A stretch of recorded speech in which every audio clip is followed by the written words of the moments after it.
And so let's start with this presentation.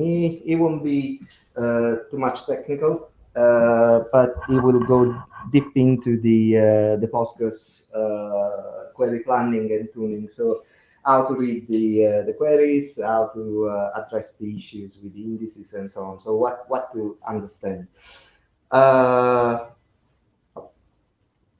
if it's turned on.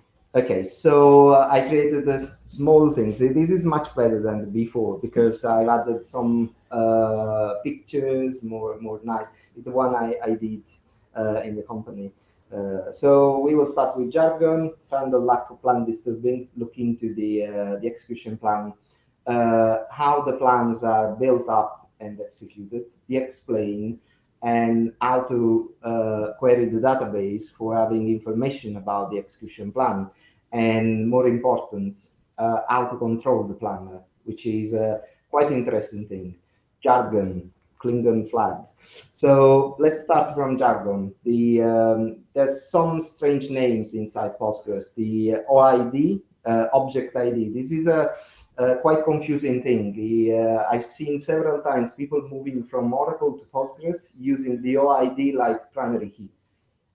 Before in the 7.4, the OID, the tables had the with OID by default. So there was this hidden column, and these are pretty bad. This is used just internal.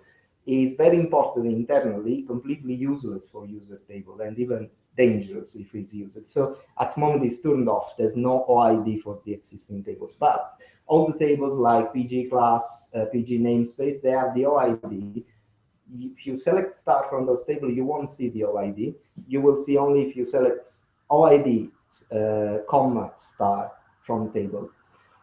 Class, any relational object, table, index, view, sequence, class, and attribute, the table fields. It's quite interesting because Postgres being an interesting soundtrack for this presentation. Fascinating. Class and attribute. This is quite strange because Postgres is a database, but those are names from the object programming. So because Postgres is an object relational database system, so some of the concepts into the object-oriented programming are stored and implemented in Postgres. Execution plan, all the steps required for executing a query. Plan nodes, the steps of the execution plan. CBO, cost-based optimizer. This is something you will find into Postgres, Oracle, SQL Server. In some ways implemented in MySQL, but it's still quite confusing when it uses the cost or when it uses rules. So in some ways it's going forward, MySQL, but it's still primitive. And cost, what is the cost? It's just an arbitrary value. There's no real matching in the real universe. It's just saying, okay, this table access costs 10. Take it and is used for estimating all the rest of the execution plan.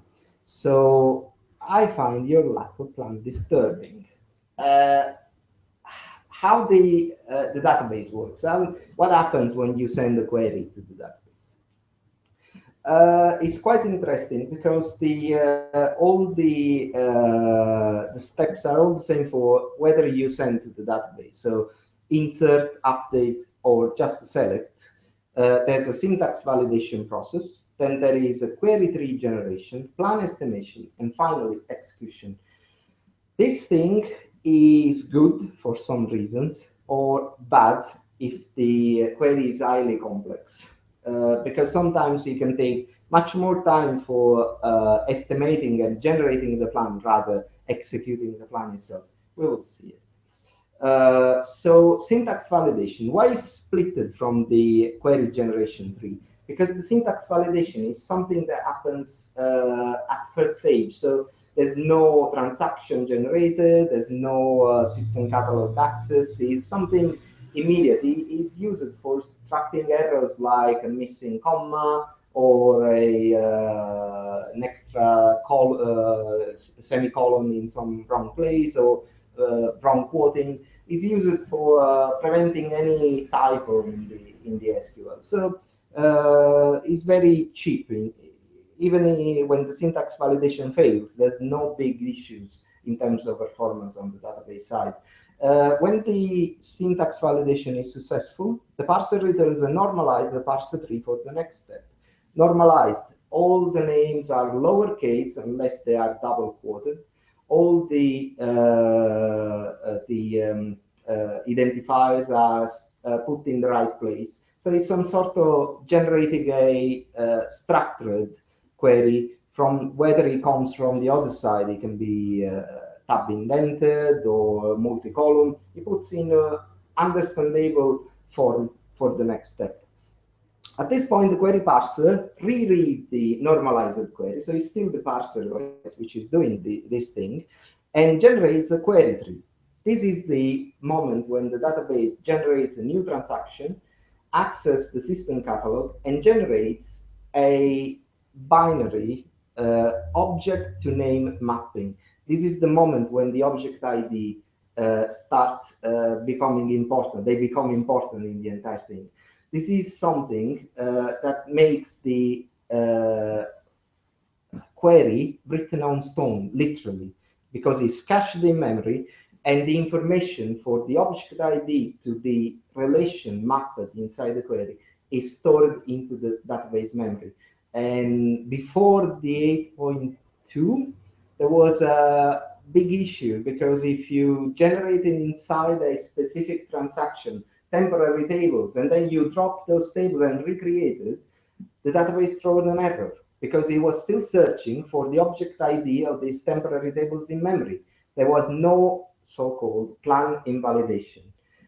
Now it's very simple. You can create the temporary tables inside functions, because the plan, if so, throws an error, invalidates and regenerates the query tree from the system catalog. So it's much more efficient in this. And before it was a real pain in the back to cope with these things. So you have to split the transactions, split the functions in different functions. Not nice. And this is the query tree. This is a very simple select. Select name, surname from Zion users, where ID user is bigger than 1, ordered by ID user. Zion user is my old project, Zion.net. It was my very first website. Still around, still used, still up and running, pointing to my FreeBSD machine. At some point, probably I will recover this thing. And this was a simple query for getting the user from this web portal. It was a knowledge base portal, so it was used in this way. This simple query generates a very interesting plan. The first element on the top is the verb of the query, so the select. Then we have the target list, the attributes, the fields. So name, surname, the relation list, Zion users in this case, expression, where ID user is bigger than 1, and the operator, the logical operator, and the eventual order by. At the moment there's no group by or anything, or otherwise it would appear inside the plan. Another interesting thing, I'm mapping this thing as names, but they are no longer names, they are object ID. So the target list is the name, it will be the object ID of the attribute name for the relation Zion users. The Zion user relation, it will be the object ID for the relation, no more names. That's the reason why it's so powerful, Postgres, because it's very difficult to invalidate things inside. In Postgres, the views, when you generate a view, the views are literally compiled in this way. And if you change something underlying the view, for example, you change the relation name, the view doesn't invalidate, because the object ID is still mapped in the correct way. And this is sometimes good, sometimes a pain in the back, because if you change the schema, for example, you want to repoint the views to different schema, you have to rebuild the view from scratch. But it's a good thing, because you never have invalid objects in Postgres. It's an imperative. Planner stage. So at this point, I have this query tree, and the planner reads the object IDs and all the information stored in this binary query tree, and then it generates all the possible execution plans.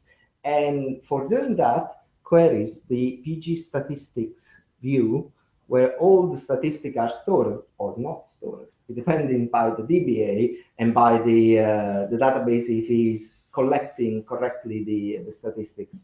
What are the statistics? Any sort of things. How many rows? How is the histograms for those rows? Is present an index or not? Those rows are the cardinality of the data inside those rows. Any sort of things.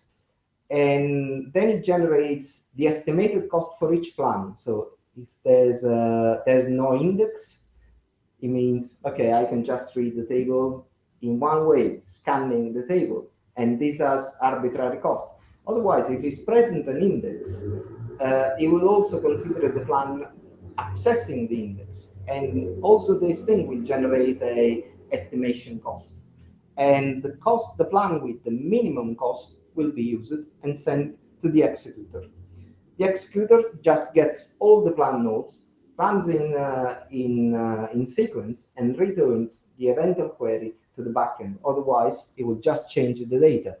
I mentioned before, we can have insert or delete. They do exactly the same way. And this is the workflow. Backend sends the query to the parser. The parser syntax validation generates the query tree. The planner generates all the execution plans, generates the cost for the plan, get the plan with minimum cost, and run the execution. So how do we get the plans together? I love Omnibus Smith. I love the A team. And I love when a plan come together. Let's see how this execution plan is built. It's built by two kind of different nodes, steps. Remember, plan nodes are plan steps, but they are nodes because the graphical representation and also the text representation is just by single nodes inside the plan itself. So we have the scan nodes, the way the data is retrieved from the relations, and the join nodes, how the data is relationally matched in memory by the query. So how to perform the joins over the data streams. So the sequential scan, this is the first and the only node you cannot disable, because it's the only node always possible. So you can always sequential scan the table, even if you don't have indices. What does it mean? The table is read from the top. The table is composed by single fixed side blocks. So the table is read block by block. Each block is examined by the backend, searching for the rows, eventually into the where condition. And so scan and return rows, scan and return no, is very important because this thing is completely streamed. So the data is returned immediately to the next step or the backend. In the Oracle universe, this concept is called like first rows. It returns immediately the rows to the backend. So if you need a not sorted rows but immediate response on your backend, the sequential scan is your friend.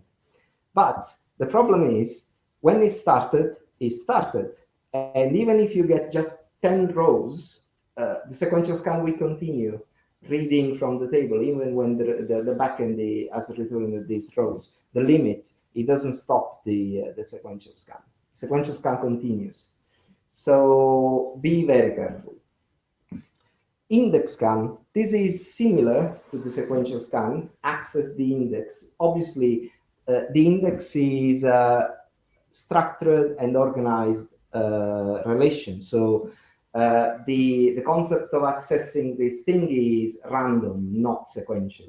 So you have a specific cost. You have also specific, in general, by default is 4 times getting one row from an index. It costs 4 times getting one row for a sequential scan. This is the exact cost. So in general, it's good for getting a small amount of rows, or if you need to get sorted rows, because all the rows from the index are sorted accordingly with the index itself. The problem with the index scan is still require access to the table because the index it doesn't carry the entire raw image. There's no the concept of clustered tables in Postgres. So you have the data indexed inside the index, but not all the raw image. So if you are asking for a select star, the index scan will read the index and then will read the block pointed by the index. So is slightly costly.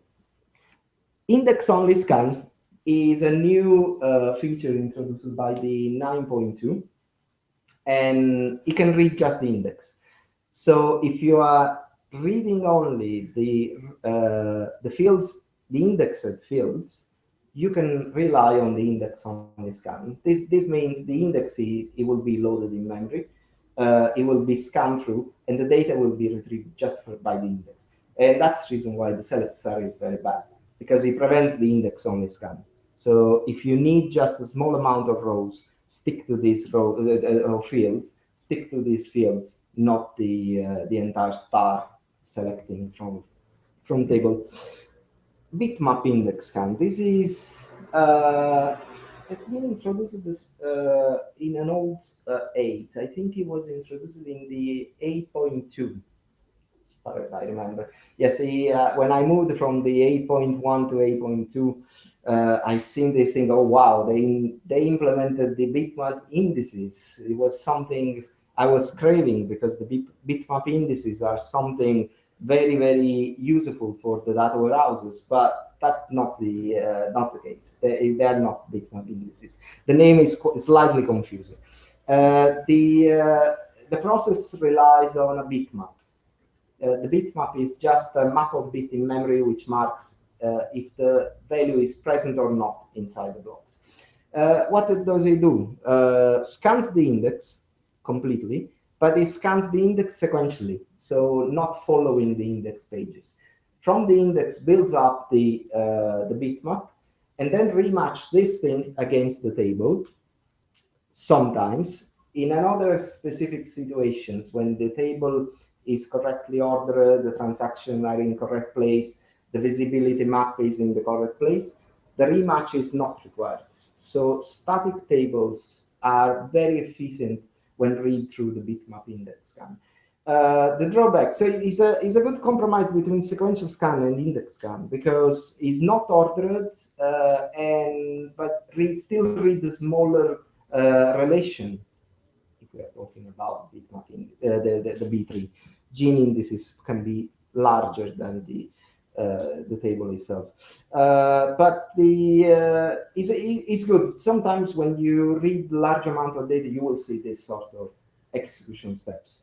Sort. Oh, there's another interesting thing. Unfortunately, unsorted rows in this case, because it's still sequential. So it means if you read through the bitmap index scan, you will need the sort if you are doing an order by. And the sort is another crazy thing. Sometimes it sticks in memory and is fast. Sometimes it writes on disk and becomes incredibly slow. What is the thing that determines this thing is a specific parameter for the users. We will see later what can change this thing. But the important thing is sort can also happen implicitly. And when this happens, when you have a specific kind of join, and we will see. So we analyzed the part of the plan nodes. I haven't covered everything. Let's see how the joins works. We have different thing of joins. We have the nested loop, for each row found into the left relation. A match is made against the right relation. This is very good if the index is used on the right and not used on the left. If it is reversed, it's completely bad because it means one sequential scan per each row. In general, when the rows are small on the left and a lot on the right with an index, nested loop is very efficient. Otherwise, it can be incredibly slow because it means rereading every time for each row a large relation, and your query can run for days in those conditions.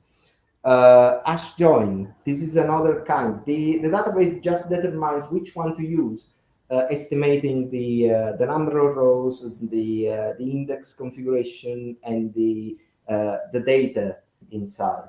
So the hash join is interesting. It builds up a hash table from the left relation, and then the right relation is matched in memory for getting rows. Both of these joins do not need ordered data, but this thing needs the ordered data. The merge join in general is used when you have large amount of data on the left and large on the right. But that means the data has to be ordered on both large relations. So most of the time it's not the merge join slow, it's the sort on the other before the merge join that takes a long time. And there are interesting ways to skip this thing, maybe forcing the read through indices for getting the ordered data, but which index to use sometimes is very, very complicated. So how do we get information about this thing? With the Dalek. The Dalek know how to do it. Just firing and burning people or burning databases. So explain. If you prevent explain to any query, this will display the estimated execution plan. I stress the word estimated because it's just an idea the database do about the execution plan, but it's nothing related with the real execution plan. Sometimes when you do the explain over a query and then you run the query itself, maybe you get errors because there's some wrong cast, because the explain it just generates the query, the execution plan, but it doesn't run anything. So you can find very interesting things between the explain and real execution.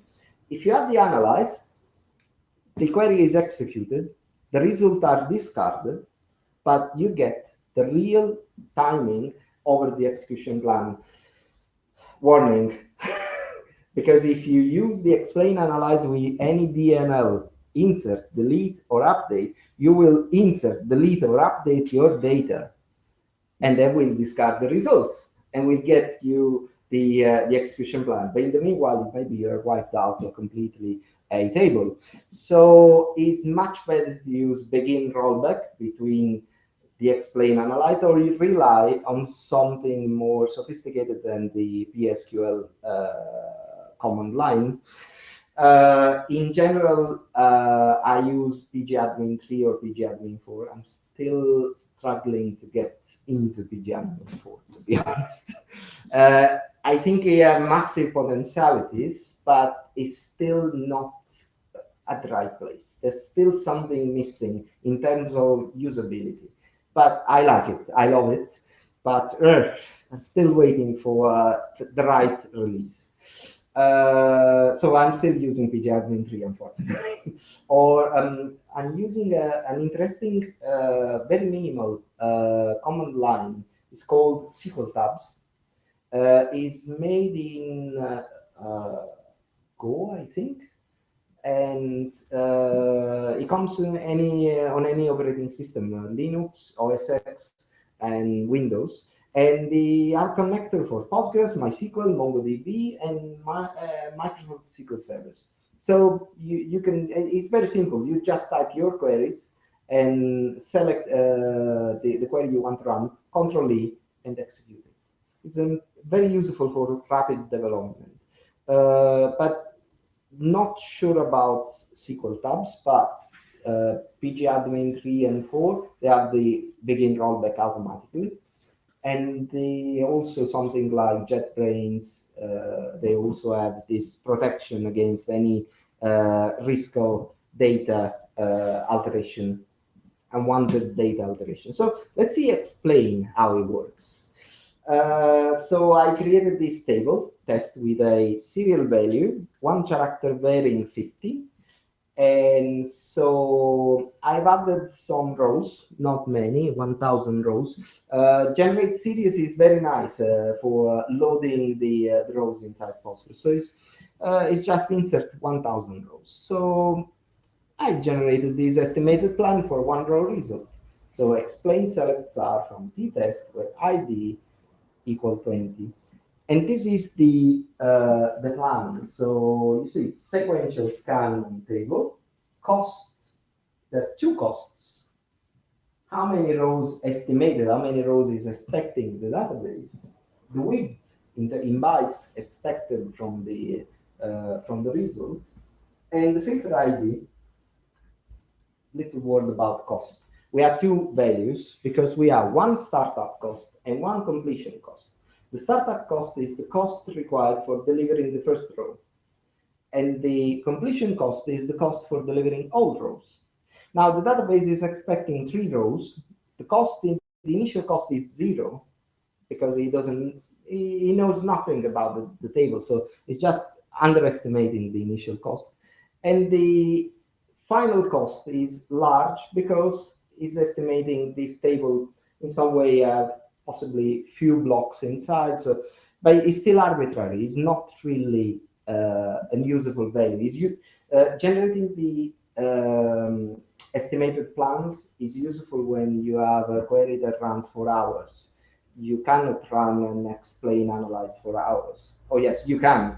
But in the meanwhile, the query is destroying the database for generating your execution plan. Maybe it worth to try to investigate in another direction. So relying on the explain estimated is something that maybe can trap your idea and yeah, get the points where the query doesn't work pretty well.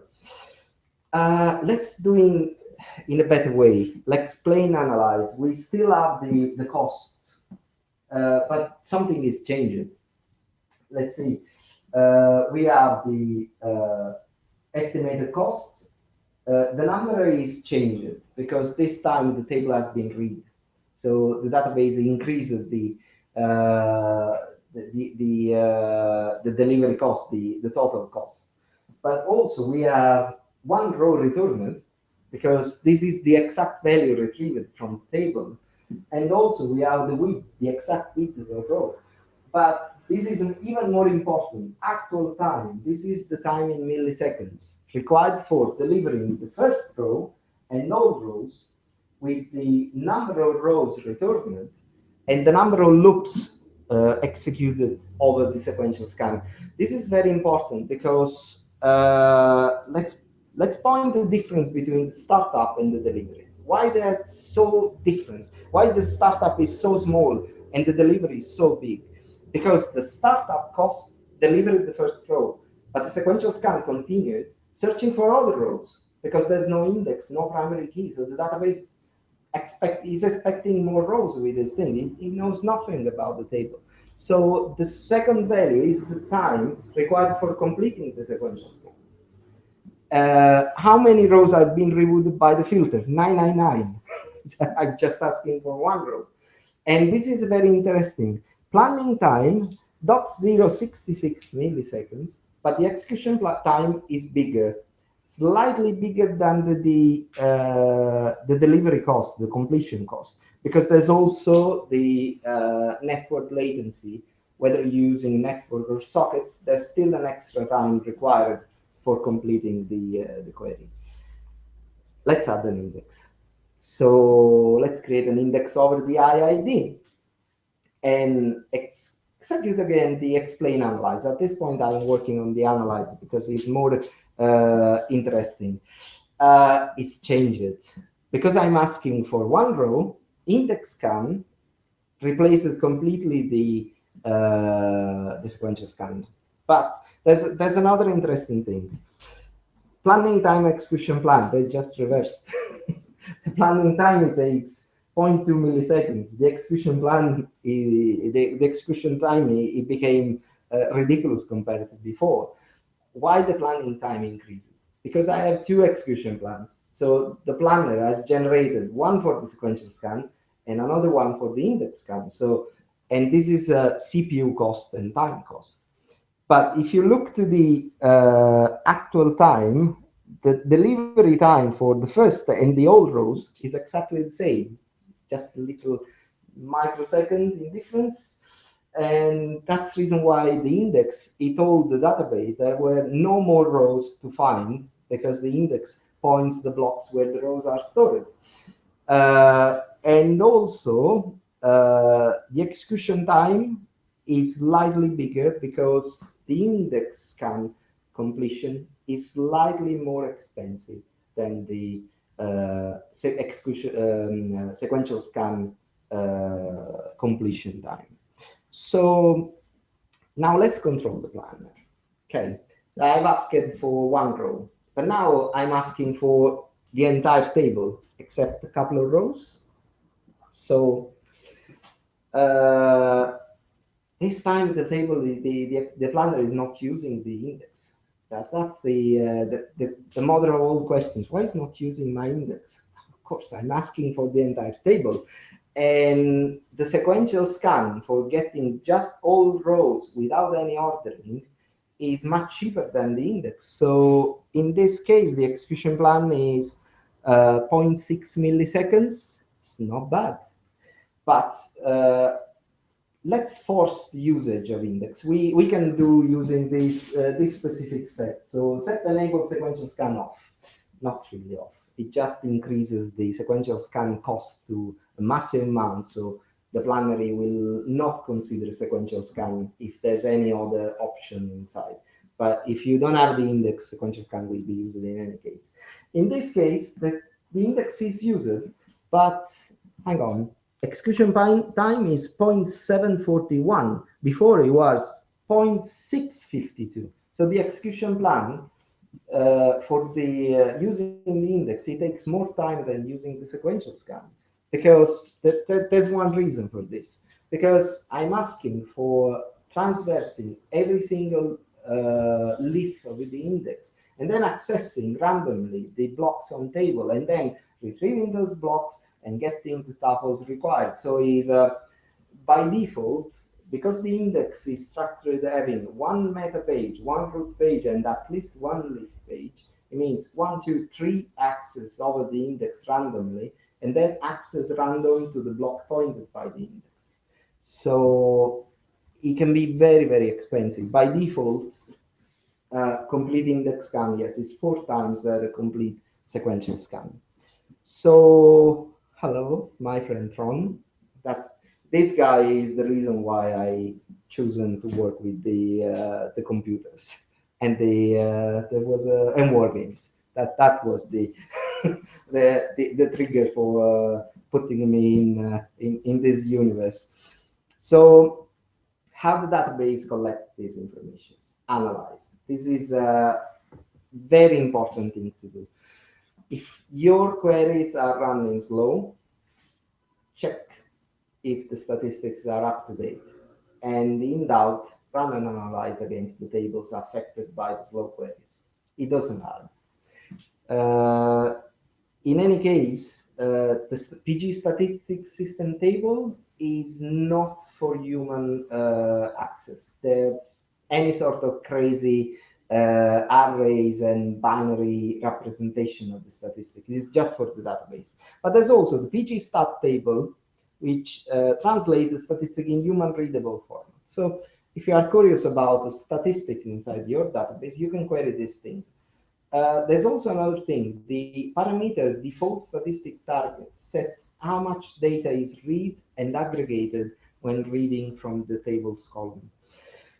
This is a very important point because in general, the table is read in small chunks because this operation, it can be expensive. Most important, not just reading, but reaggregating the data, in particular if the data is complex, can take time and resources over the server. So by default, the statistic target is 1,000. It means reads about 3,000 rows at most from the table and then reaggregate the table. But it's quite nice. But maybe some columns can have a specific aggregation, specific distribution of data. So this value can be changed per column. There's a specific alter table column set statistic target for doing this. So if you have a problematic column, you can change just for that column. It's incredibly fine-grained Postgres. changing the default statistic target system-wide in general is not a good idea because it can affect other queries, and I can testimony about this. Old all friends central DB. It was affected by this.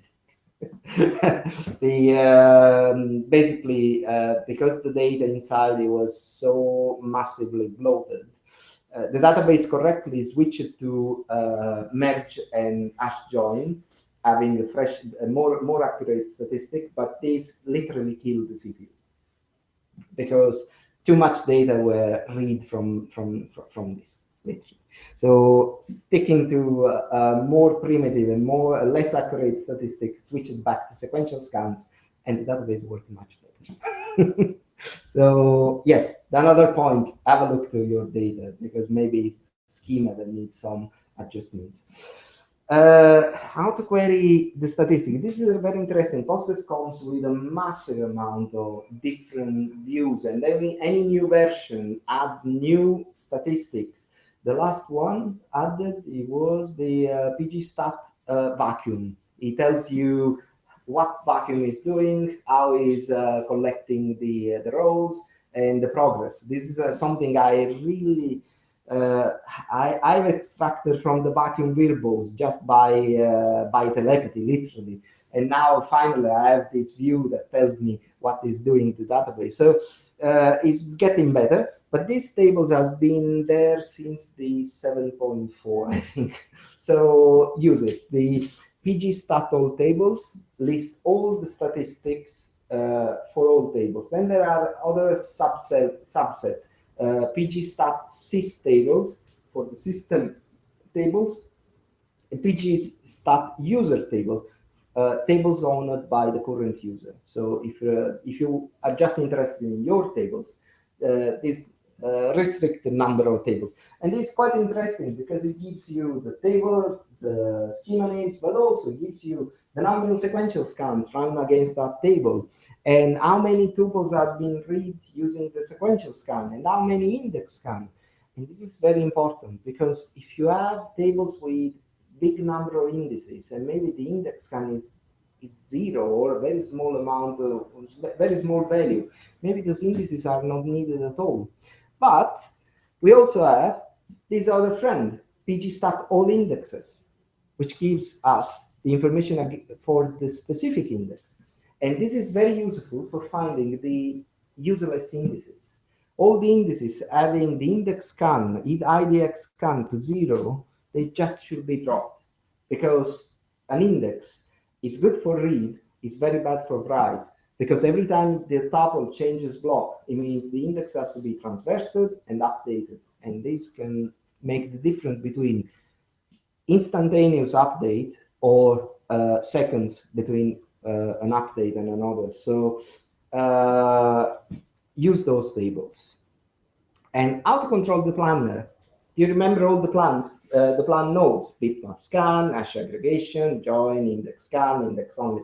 As these parameters set, enable, or off or on, it will turn on your plan node. So you can just turn off something and see if the plan gets better or if the database is doing right. It's very safe to use within the session because you can just change for your session and nobody will notice the change until you change into the database itself. But for doing that, you need the DBA or having super user access on the database because the alter system or before the 9.4, you have to edit the PostgreSQL by hand. This is something it requires the sysadmin or the DBA. Yes, there's one little word about enable TID scan. I didn't add this scan mode because it's not really used. TID, tuple ID scan. You can access the table knowing the tuple ID. The tuple ID is a couple of numbers. One is the block number, and one is the row position inside the block. It's incredibly fast, but completely useless. Because when you update the row, this value changes. But is incredibly useful if you need to remove corruption from your data. If for some reasons the primary key or the unique index screws up, I can testimony on this thing as well. How do you delete the offending row? Because you cannot rely on the primary key because it will return 2 rows. So you cannot delete by primary key, but you can delete by tuple ID. So if you lock your table in exclusive mode, get your rows tuple ID, and then you delete by the first number, the first element of tuple ID. In general, I use the array aggregate. So I get this value, stick into an array, and so then I delete by the first value. You can fix your data in a very simple way. And in this case, it will use the enable TID scan. It will use the TID scan. So we are in wrap up. Here are any questions? When do the statistics get? I'll rephrase the question. We're doing a lot of synchronizing from our source database system to our target Postgres because we're still in the migration phase. We haven't switched over. And because we didn't complete the process of re-engineering the source database, we don't necessarily have indexes on every table, and there's a few other things. So we developed a process where we truncate the tables and we synchronize fresh, which is safer for us than dropping them. It's much simpler. Does it rewrite the statistics, or does it retain the statistics from the previous load of data? No. The statistics are rewritten in 2 occasions. When auto vacuum kicks in, and when you trigger manually the statistics, so the analyze. So because you are rewriting completely the table, probably in the next minutes after the reload, auto vacuum will pick up the tables. You will see into the PG stat activity. This is another important view. You will see auto vacuum, analyze over table, blah, blah, blah. In general, this is an operation with low impact. It means also it takes more time than the normal vacuum or analyze. But in general, the statistics are recollected. If you need to speed up this thing, you can increase. You can just teach in the database-wide analyze DB. This will cancel the auto vacuum, and then it will run through the analyze itself. I will suggest, because you are just truncating, so you are not dropping the indices. I will also suggest to reindex the tables after the reload. Yeah, we found we had to do that for some, otherwise. Because the indices become massively bloated. So in that case, yes. Adding a extra step for recollecting the statistics when you are finished is a good idea. There's which version are you using? We're using 9.5. 9.5. Okay. There's an option for the program vacuum DB.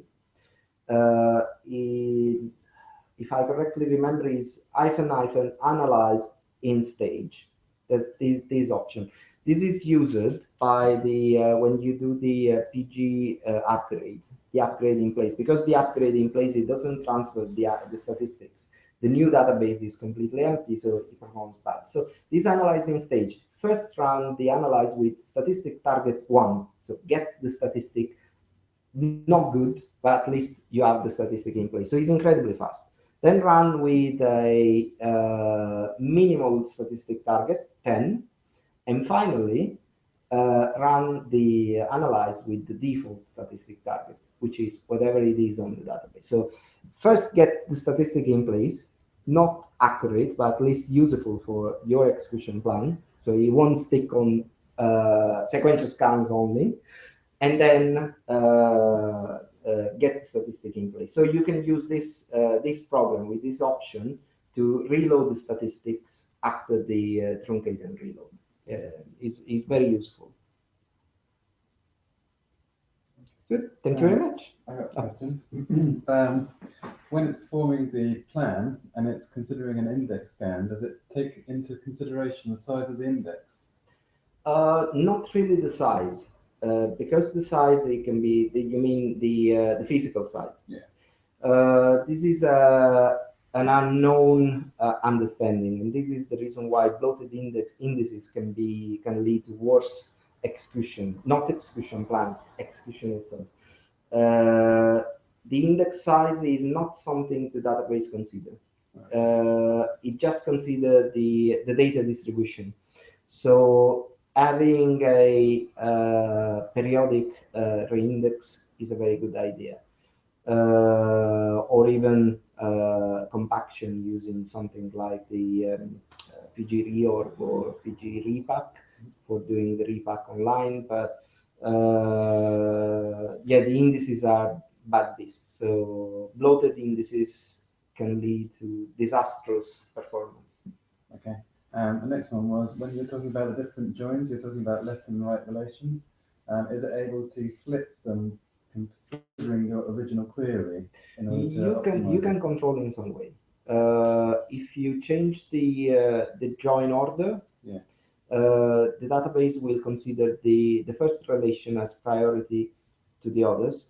But there's a parameter. I don't remember the name. There's a specific chapter on the documentation how to do this sort of things. But it's very important to use the explicit joins. okay. If you use the implicit in the where condition, the planner can be massively confusing. I've seen difference between queries. I migrated the MySQL to Postgres, and the original queries were using the implicit join. Those queries on MySQL running in milliseconds on Postgres were running in 20 or 30 seconds. Changing the joins in explicit, it got performance even better than MySQL. Excellent. And one more was that it's surprising it doesn't do limit pushdown on the sequential scan. Unfortunately, no. I understand that they're going to do limit pushdown for foreign data wrappers in, I think it's in 9.6 or it's going to be in 10. But the limit pushdown is just the pushdown for the query, yeah, not for the operator. Oh, really? In any case, Postgres have a very nice feature called synchronized sequential scans. So subsequent sequential scans can take advantage of an existing sequential scan, speed up the operation. So if you have multiple select from with limit on the same table, one sequential scan can be followed by the others without need of rereading the entire thing. So it depends how many, it's still the old story, how many, if the snapshot read by the initial sequential scan is still valid for the others. So if that's true, the database can just resynchronize the sequential scan and reuse the existing sequential scan for the subsequent. Okay. Okay, thank you very much. Yes, boring legal stuff, contact license, all the other things, and that's it. So now we have a decent registration recording for this thing, and let's stop the broadcast.